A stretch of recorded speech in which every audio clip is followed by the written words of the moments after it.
So in this video, we're going to be talking about this MP here, Bob Seeley, and him breaking down the lockdown rules. So this article is from June the 5th, and this. It's not just him breaking social distancing that's an issue. It's also who he's gone to meet in this case, and it's very dodgy.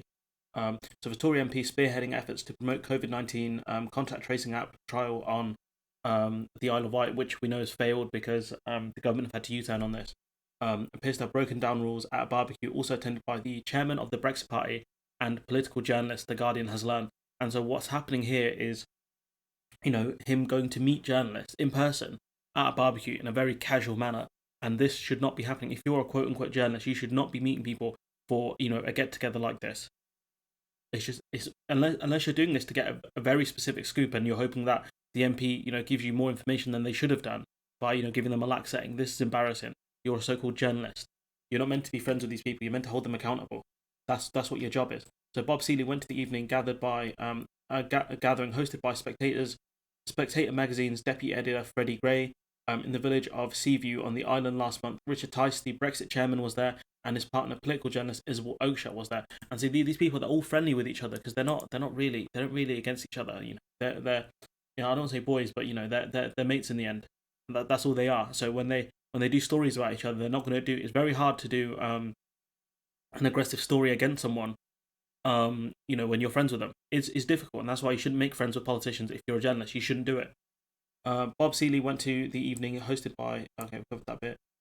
Seeley said he was unaware others would be present when he arrived for a meeting, and that all social distancing was followed.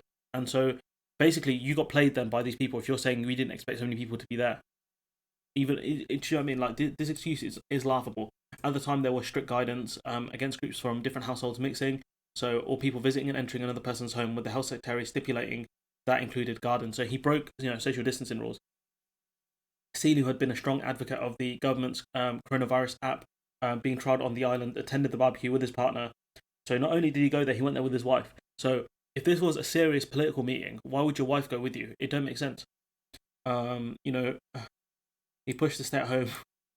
It's just funny. It's funny, stay at home, but I'm not going to stay at home. In March, Seeley urged new visitors to the island to self-isolate for at least a week. It should be 2 weeks. We need to do what we can to make sure the NHS isn't overwhelmed. In a statement to his local paper after he was approached by The Guardian, Seeley said, as the island's MP, I have had a lot of dialogue with local residents over recent weeks. The vast majority of these have been over the phone or the internet. A handful of these were requested, had been in person at a 2 meters distance.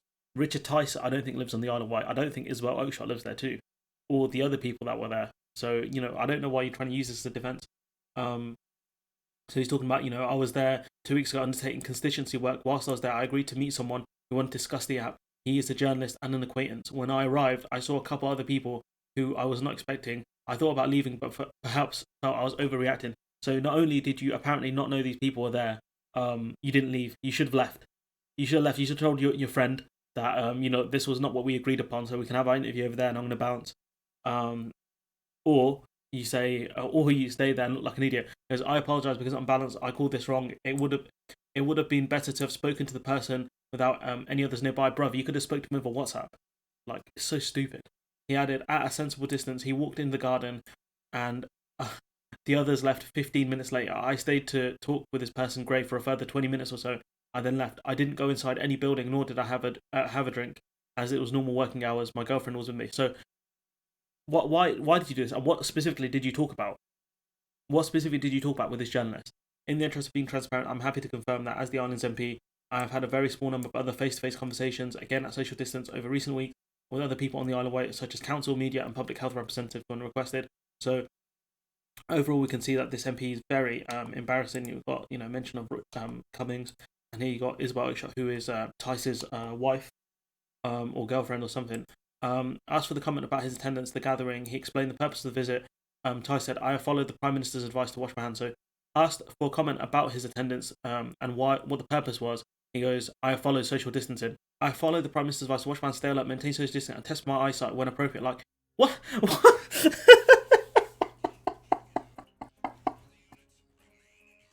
He's using the Cummings thing to test my eyesight. Oh my god. I'm sorry, that's so funny. Isabel just said, I work on the Isle of Wight all year round, so okay, that's something I didn't know. Is where I go to write. I've stayed alert, wash my hands regularly, and as always, enjoyed my time on the Paradise Isle. Now and again, I've also tested my eyesight. Oh my god, did you go to this barbecue to test your eyesight? Really? Along with the rest of the nation, I'm delighted at the decent decriminalisation of barbecues. So this is, I believe, this must be Christine Brimlow QC statement that it is likely that going to a private barbecue would not have been a reasonable excuse. The regulations were and are draconian and often illogical with no obvious foundation in healthcare, which is something I disagree with. However, there have been upwards of 17,000 fixed penalty notices issued to members of the public for breaching regulations. The government should set up a panel to review all fixed penalty notices. Otherwise, unfairness and a lack of trust will continue. Laws are meaningless if they're unfairly applied. So I guess the rules are, it doesn't matter if other people are speeding. If you get caught, that's it. And in this case, if you get caught, breaking the rules, you get fined. And if you don't get caught, you don't get fined. Even if you are found out later to have broken the rules, they don't do that post-action fine. There's a specific word for it. I can't remember what it is. Ian Lavery, the former former chair of the Labour Party, said Bob Seeley's actions are extremely concerning and should be taken very seriously. Boris Johnson claimed to be taking back control of the COVID pandemic, just like he took control of the country through Brexit. Controlling the pandemic, but this is the latest example that shows he can't even control his own MPs. And he said it better. I couldn't say it better myself. He's failed to control his MPs. And Bob Seeley going to a barbecue is highly inappropriate. Like, you should have done this over video call. That's how you should have done this. So I'm embarrassed for you, mate. And look, I'm gonna leave it there. Let me know what you think in the comments below. Like, comment, share, subscribe, and hopefully I'll see you in the next one.